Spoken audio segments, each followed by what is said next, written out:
8, 11, 12, 13, 14, 15, 16, 17, 18, 19, 20. 20. Nah, kalian sudah ingat kan nomor-nomor kalian?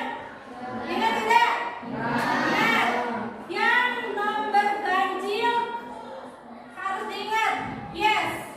Yang nomor ganjil berarti yes. Yang nomor genap oke. Ya. Jadi permainannya seperti ini. Kalau misalkan kata ibu 3, berarti yang punya nomor urut 3 langsung bilang gini, 3 yes, langsung sebut angka berikutnya, terserah mau angka berapa juga. Kalau yang lambat berarti itu ke depan, ya, kena konsekuensi nyanyi atau apapun. Oke siap? Ingat-ingat ya menurut kalian. 5.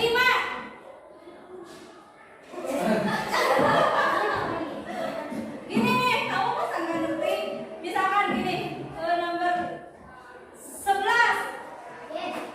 11, yes, gitu. Jangan yes aja, berarti 11 yes, langsung sebutkan lagi 2. Misalkan kayak gitu. Oke, siap? Yang lama berarti ke depan ya. 8. Oke. 8, oke, 7. Gitu, sebutin dulu angka kaliannya. Oke? Lagi. 12. 12, oke, 13. 13, yes, 2. 2, oke, 3. 3, siap.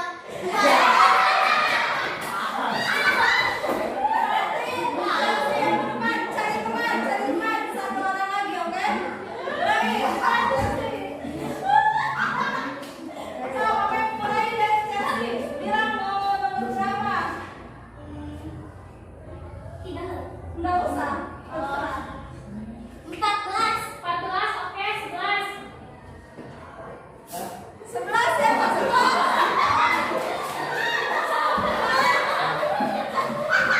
Udah, cari satu orang lagi.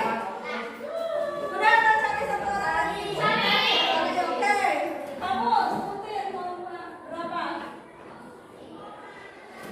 7 yes, 4, 4, oke, 5. 5, yes, 10. 10, oke, 2, 2, oke, 3. Ulangi ya, 2 udah berapa? 2, oke, 5. 5 yes, 6. 6 yes, 12. Harusnya 6 apa? Oke. Kalian bisa duduk ya. Selanjutnya apa Pancasila ya? Apa? Pancasila boleh? Siswa boleh? Pancasila. Pancasila. Apa dari siswa? Pancasila.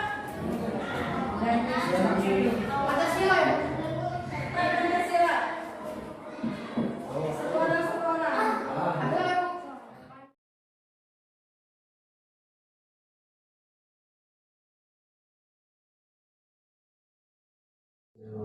Assalamualaikum warahmatullahi wabarakatuh. Yang kami hormati Bapak Ibu Guru dan yang kami hormati pula peserta CGP Ibu Rintani EPD dan Ibu Ade Haris Fitriana. Puji syukur kehadirat Allah Subhanahu wa taala karena berkat rahmat dan hidayahnya kita semua bisa berkumpul dalam acara disemiasi aksi nyata yang pertama peserta CGP angkatan 7. Kemudian sholawat serta salam kita aturkan kepada junjungan kita Nabi besar Muhammad Sallallahu Alaihi Wasallam. Pertama-tama, marilah kita buka acara dengan ucapan basmalah. Bismillahirrahmanirrahim. Kemudian saya Aditya Pratama selaku pembawa acara akan membacakan susunan acara pada kegiatan pagi hari ini. Yang pertama yaitu pembukaan yang baru saja sudah dibuka. Kemudian yang kedua ada pembacaan lagu Indonesia Raya. Yang ketiga ada penyampaian materi dari Ibu Rintani dan Ibu Ane Haris Fitriana. Kemudian ada sesi tanya jawab dan yang terakhir adalah sesi penutup. Langsung saja kita memasuki acara yang kedua. menyanyikan lagu Indonesia Raya yang akan dipimpin oleh Ibu Ane. Kepada Ibu Ane disilahkan.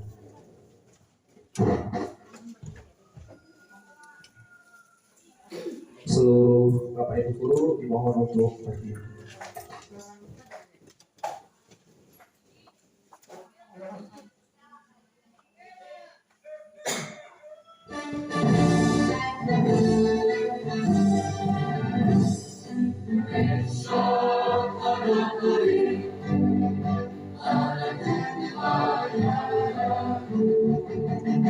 Di sanalah aku berdiri, jadi panggung hidupmu.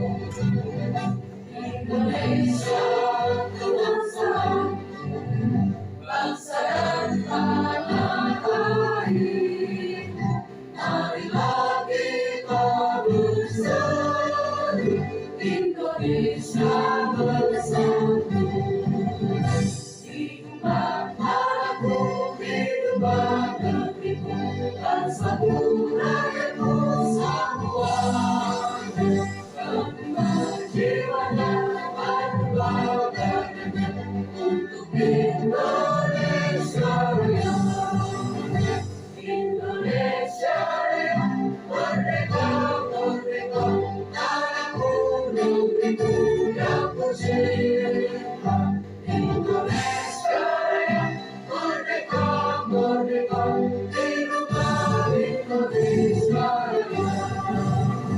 Indonesia Raya, merdeka, merdeka, tanahku, negeriku yang ku cinta. Indonesia Raya, merdeka, merdeka, hiduplah Indonesia Raya. Kepada Bapak Ibu dipersilakan duduk kembali. Disconnected. Baik, untuk memasuki acara yang berikutnya yaitu pembahasan materi. Tapi sebelum pembahasan materi oleh para pemateri, sebelumnya kami mengucapkan terima kasih kepada Bapak Ibu guru yang berkenan hadir di acara ini. Semoga acara berjalan dengan lancar dan banyak manfaat yang bisa kita dapatkan setelah mengikuti acara tersebut. Baik Bapak Ibu guru, tidak perlu waktu lama lagi, langsung saja untuk diseminasi aksi nyata 1. Mulai dari Bu Rintari akan menyampaikan materi. Kepada Ibu Rintari, disilakan.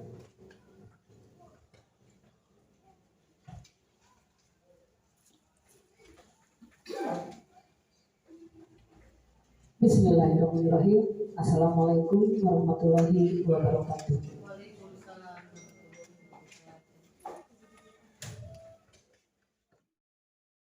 Atas jawabannya singkat, padat, dan bisa dipahami oleh semuanya. Artinya untuk hukuman yang pantas didapat oleh siswa itu dari hati ke hati ya Bu ya. Iya, betul. Jadi dari hati ke hati ya, supaya tidak langsung mengejar siswa. Jadi kita harus mengetahui apa alasan dibalik keterlambatan siswa. Itu salah satu contoh dari Ibu Omi. Baik, apabila ada pertanyaan berikutnya, mungkin Bapak Ibu tidak ada, belum ada. Terima kasih. Ya. Kita langsung saja ke pemateri yang kedua, ada Ibu Ane Harisma, disilahkan.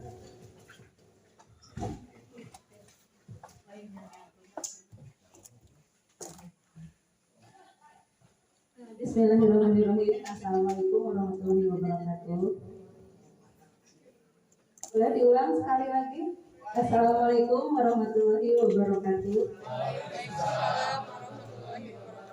Ini kelihatannya ibu sama bapak masih lemes gitu ya. Kenapa ya? Boleh saya stretching dulu sebentar ya. Minta berdiri ibu bapak, saya minta berdiri dulu. Kita stretching dulu. Siapa tahu? Enggak, nanti dulu pasti. Oke, gini ya, supaya lebih semangat, saya mau minta ibu bapak guru berhitung sesuai urutan 1, 2, 3 sampai akhir. Nah nanti permainannya yang angka ganjil bilang yes, yang angka genap bilang oke. Kalau misalkan gini nih, kita berhitung dulu ya, dimulai dari Pak Adit ke Pak Iwan, ke Bu Resti, gitu ya. Oke, mulai Pak Adit dari Pak Adit. 1, 2, 4, 5, 6, 8, 9. Nah, nanti kan kalian ibu bapak sudah tahu ya angka masing-masing.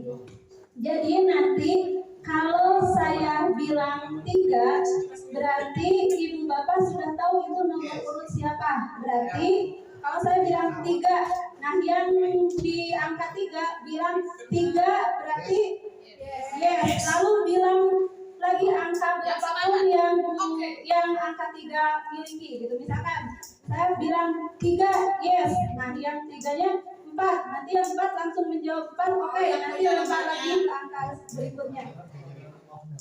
Kalau yang ganjil yes, kalau yang genap oke, gitu ya.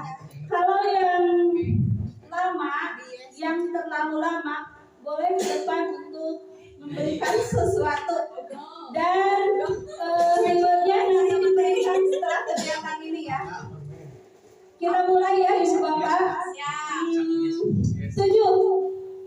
Yes. Yang 7 siapa? Oh, yang 7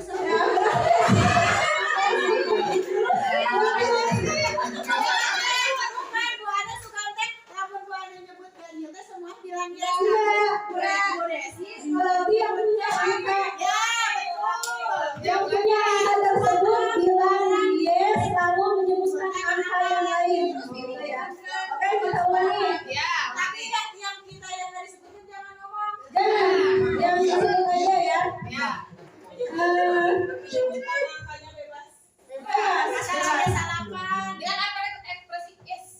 Dari 1 sampai 9 ya. Ya. Oke. Yang baik 6.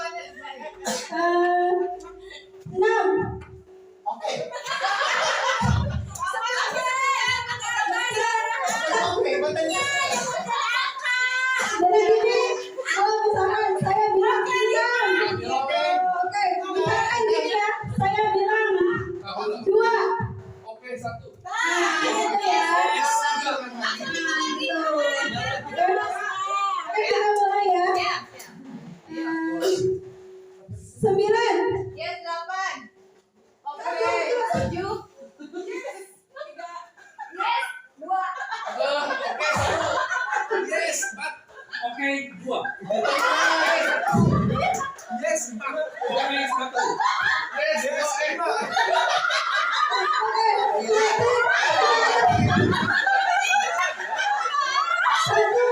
Satu yang terakhir 1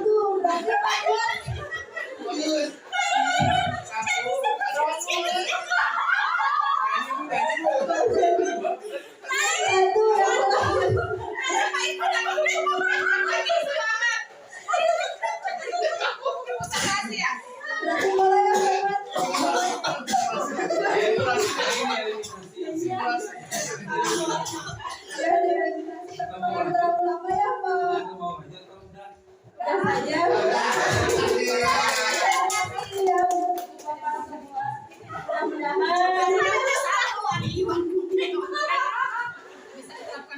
Mudah-mudahan dengan ekspresi ini ibu bapak lebih semangat ketika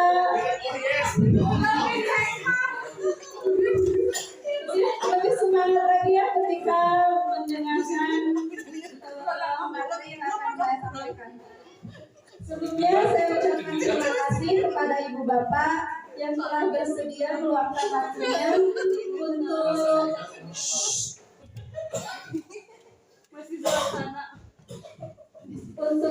melakukan kegiatan diseminasi. Kami di sini bukan untuk menggurui, tetapi ini hanya sebagai bentuk tugas yang harus kami laksanakan dalam kegiatan modul 1, yaitu tentang budaya positif.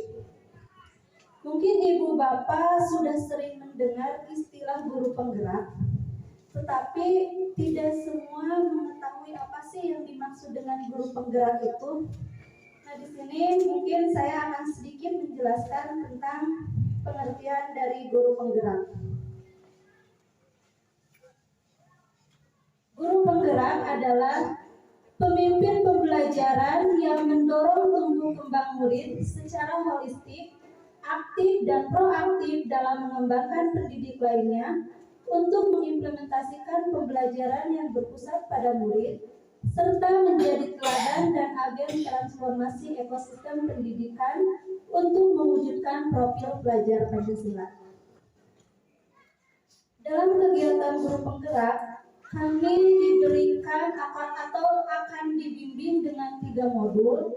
Dalam setiap modul terdapat 4 materi, dan selama 3 bulan terakhir ini kami baru dikasih materi 1 modul yang terdiri dari 4 materi. Materi yang pertama yaitu tentang filosofi pemikiran Ki Hajar Dewantara. Materi yang kedua tentang nilai dan peran guru penggerak. Materi yang ketiga tentang visi guru penggerak. Namun materi ini sudah kami buat dalam bentuk aksi nyata, dan yang sekarang akan kami sharing bersama ibu bapak semua yaitu tentang pengertian budaya positif.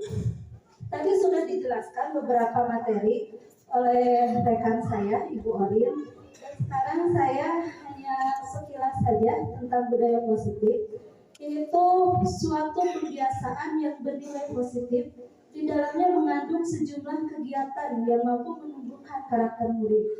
Untuk mewujudkan budaya positif harus dilakukan sejak dini, mengingat dalam prosesnya membutuhkan waktu yang lama dan konsisten dari setiap stakeholder yang ada. Jadi memang kebiasaan baik ini harus kita tanamkan sejak siswa masih dini ya. Sebaiknya ketika siswa masih di SD mungkin itu yang harus ditanamkan. Kita sebagai guru yang berada di SMP lebih ke membimbing siswa, karena memang sebetulnya karakter siswa sudah tumbuh sejak mereka berada di bangku sekolah dasar. Budaya positif terdiri dari 7 poin, di mana poin yang pertama sampai poin ketiga tadi sudah dijelaskan oleh Bu Rintari. Dan selanjutnya saya akan membahas poin yang keempat tentang 5 kebutuhan dasar manusia. Yang kelima, 5 posisi kontrol guru. Yang keenam, segitiga restitusi. Dan yang terakhir adalah hal-hal penting dalam menciptakan budaya positif.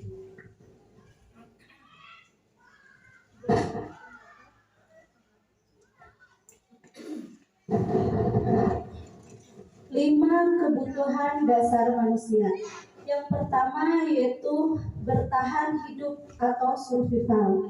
Biasanya hal ini berhubungan dengan fisiologis kita sebagai manusia, yaitu tentang kebutuhan rumah, makanan, kendaraan, terus makanan, rumah, kendaraan, kesehatan. Nah, itu yang berhubungan dengan bertahan hidup.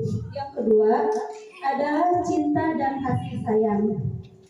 Ini disebut dengan psikologis, yang meliputi rasa ingin dicintai, rasa ingin saling menyayangi satu sama lain, karena memang pada dasarnya manusia tidak bisa hidup sendiri, karena kita selalu ingin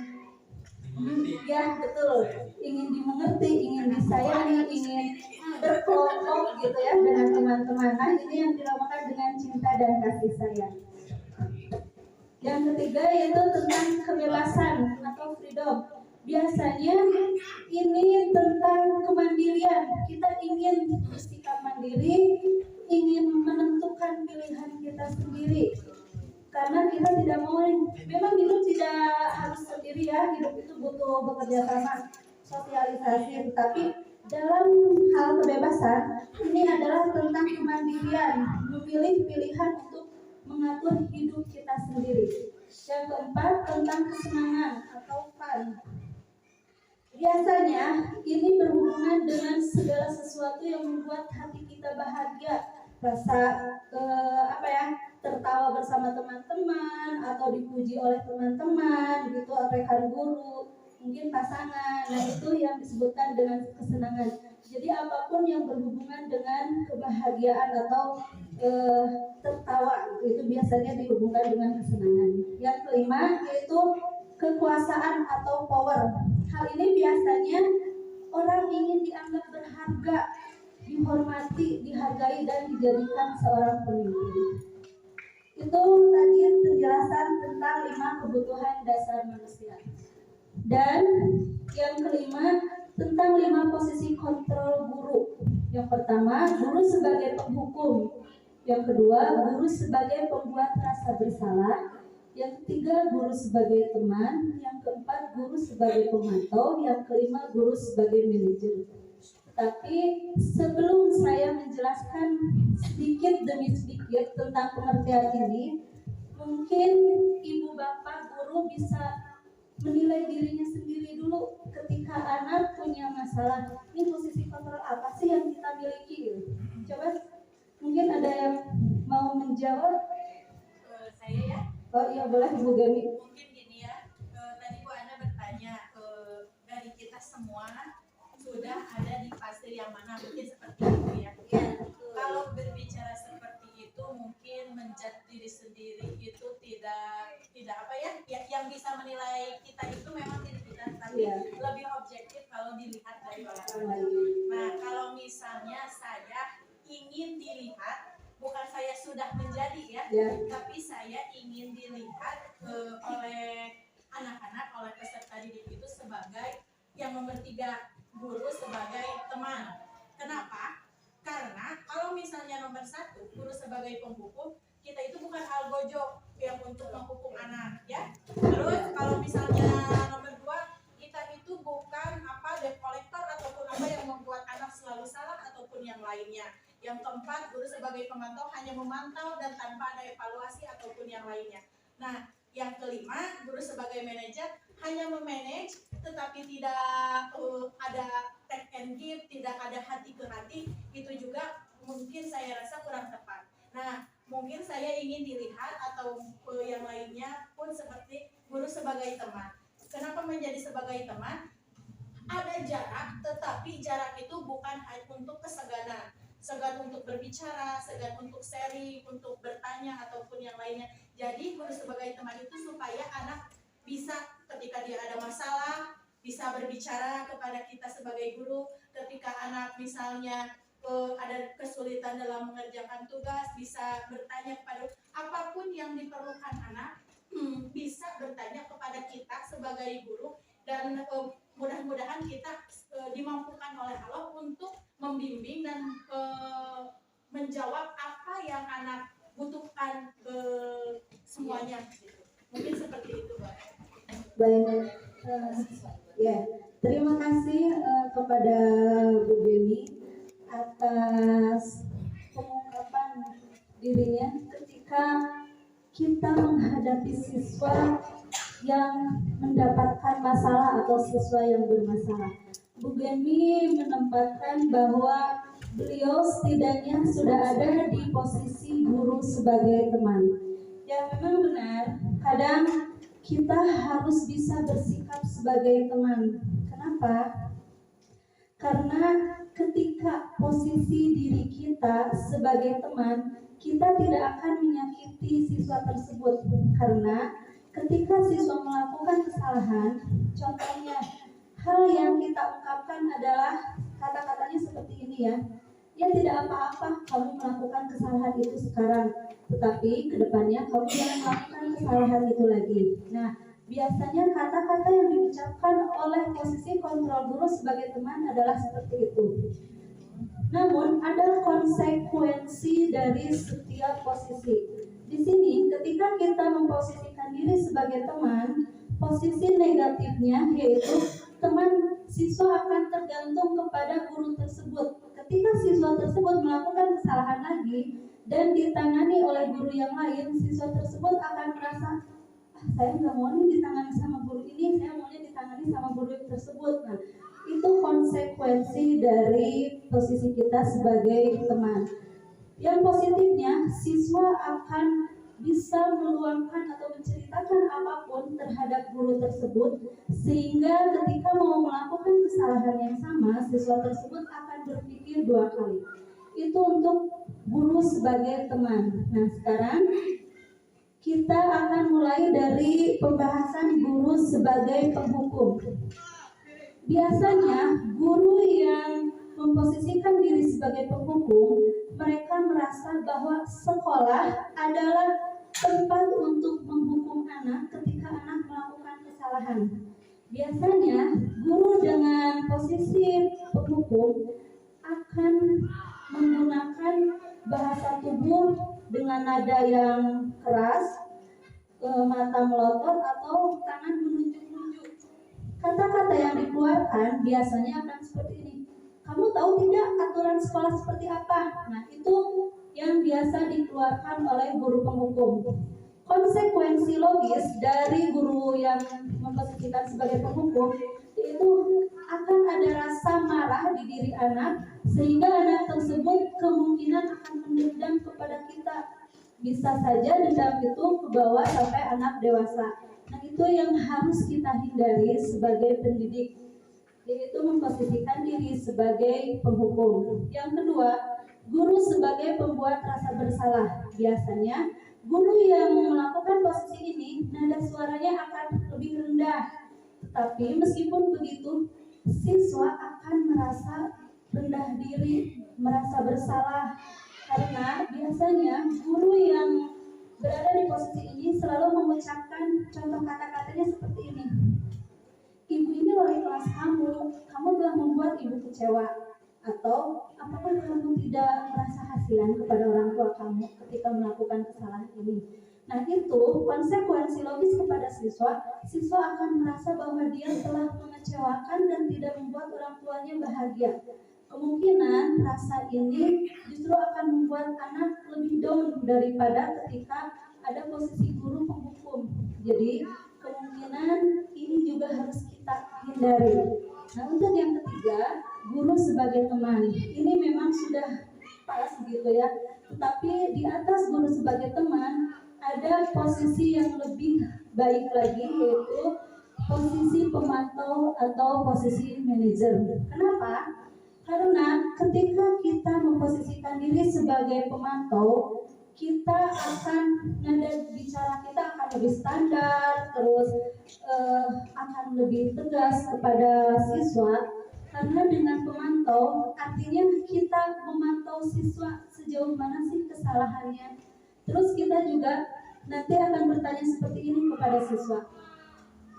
Kamu kan sudah tahu peraturan sekolahnya, kenapa kamu masih melanggar? Apa yang kamu inginkan? Jadi kita lebih bertanya kepada siswa, memantau kesalahan siswa itu seperti apa. Jadi bukan menyalahkan, bukan menyudutkan, tetapi kita bertanya kepada siswa salahnya apa, nanti kedepannya akan seperti apa.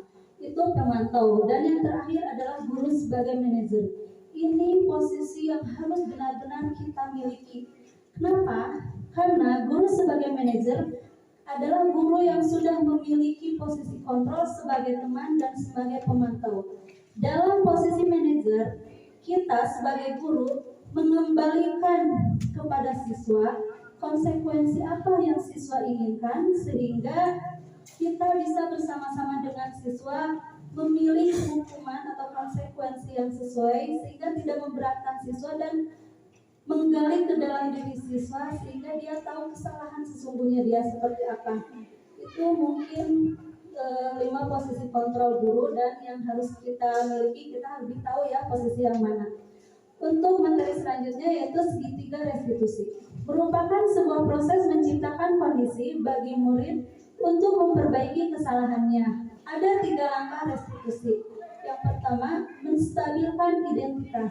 Di sini ketika siswa melakukan kesalahan, meskipun kita sudah tahu siswa itu salah, tapi kita bertanya kembali kepada siswa. Contoh pertanyaannya, nah, kenapa kamu tidak mengerjakan tugas? Apa yang kamu lakukan itu benar atau salah? Jadi guru bertanya kembali kepada siswa sehingga siswa bisa introspeksi diri, apakah itu merupakan kesalahan atau bukan. Ketika kita sudah mendapatkan jawaban dari siswa, baru kita bisa ke tahap selanjutnya, yaitu validasi tindakan, di mana validasi tindakan itu biasanya dilakukan untuk menanyakan kepada siswa alasannya kenapa siswa tersebut tidak mengerjakan tugas. Jadi siswa bisa bercerita banyak kepada guru alasan dia tidak mengerjakan tugas. Nah, ketika kita sudah mendapatkan jawabannya, nanti yang terakhir adalah menanyakan keyakinan. Biasanya keyakinan kelas ini sudah dibuat oleh guru dan siswa, sehingga ketika siswa melakukan kesalahan, siswa sudah tahu konsekuensi apa yang harus dia terima ketika melakukan kesalahan tersebut.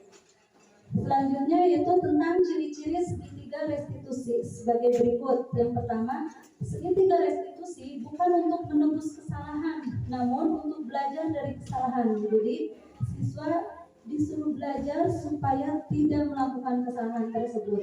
Yang kedua, memperbaiki hubungan, karena dengan melakukan segitiga restitusi akan terjadi komunikasi yang baik antara siswa dan guru. Yang ketiga adalah tawaran, bukan paksaan. Jadi kita menawarkan konsekuensi apa kepada siswa sehingga siswa lebih menyadari kalau dia melakukan kesalahan itu, maka dia kedepannya akan seperti apa. Yang terakhir yaitu menuntun untuk melihat ke dalam diri. Selanjutnya materi yang terakhir yaitu tentang hal-hal penting dalam menciptakan budaya positif. Yang pertama, kerjasama, kolaborasi, dan komunikasi efektif antar guru, tenaga kependidikan, orang tua, dan masyarakat. Yang kedua, pembiasaan pelaksanaan ajaran agama yang alhamdulillah sekarang di sekolah kita sudah dilaksanakan, mulai dari sholat duha, mengaji, dan sholat berjamaah. Yang ketiga, evaluasi secara berkala terhadap pelaksanaan budaya positif di sekolah atau di kelas. Yang keempat, yaitu pembuatan slogan-slogan terkait budaya positif di area kelas atau lingkungan sekolah sebagai upaya meningkatkan dan menambahkan budaya positif dalam diri siswa. Mungkin itu materi yang bisa kami sampaikan. Terima kasih atas kerjasamanya. Sekali lagi, kami mohon maaf, bukannya kami menggurui, tapi ini sebagai bahan untuk sharing saja. Mudah-mudahan materi yang kami sampaikan bisa bermanfaat untuk kita semua, terutama untuk saya pribadi, supaya saya bisa menjadi guru yang lebih baik lagi dan bisa membimbing siswa bukan hanya dalam hal pembelajaran di materi saja, tetapi tentang etika dan akhlak siswa. Terima kasih. Wassalamualaikum warahmatullahi wabarakatuh.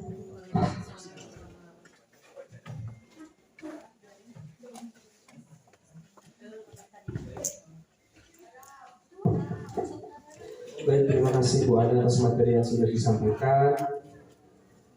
Kemudian untuk sesi ini tadi sudah ada Ibu Gemi yang memaparkan gagasannya. Jadi tidak ada sesi pertanyaan untuk yang kedua, Bu Ana ya. Baik, Bapak Ibu Guru,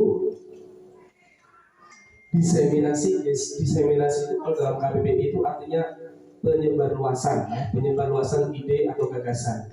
Artinya acara ini atau agenda ini dilakukan oleh CGP untuk menyebarluaskan ide atau gagasan yang mereka usung untuk sekolah kita menjadi lebih baik lagi. Harapannya ke depan dengan adanya dua CGP yang ada di sekolah kita, harapannya untuk ke depan bisa menjadi motor budaya positif untuk sekolah kita, dan juga untuk menjadi motivasi untuk Bapak Ibu Guru sekalian untuk mengikuti program CGP ini. Baik, untuk acara sampai sekian. Saya sebagai pembawa acara mohon maaf apabila dalam membawakan acara ada kesalahan maupun tutur kata yang kurang berkenan, saya mohon maaf. Sekali lagi saya ucapkan terima kasih kepada Bapak Ibu Guru yang berkenan hadir dalam acara diseminasi ini. Kemudian acara yang terakhir yaitu penutup adalah kita bersama-sama menutup acara dengan bacaan hamdalah. Alhamdulillah. Baik, assalamualaikum warahmatullahi wabarakatuh.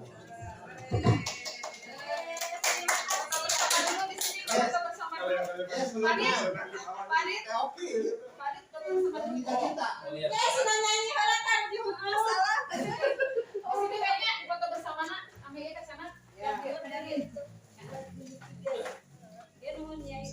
Ya, paremannya.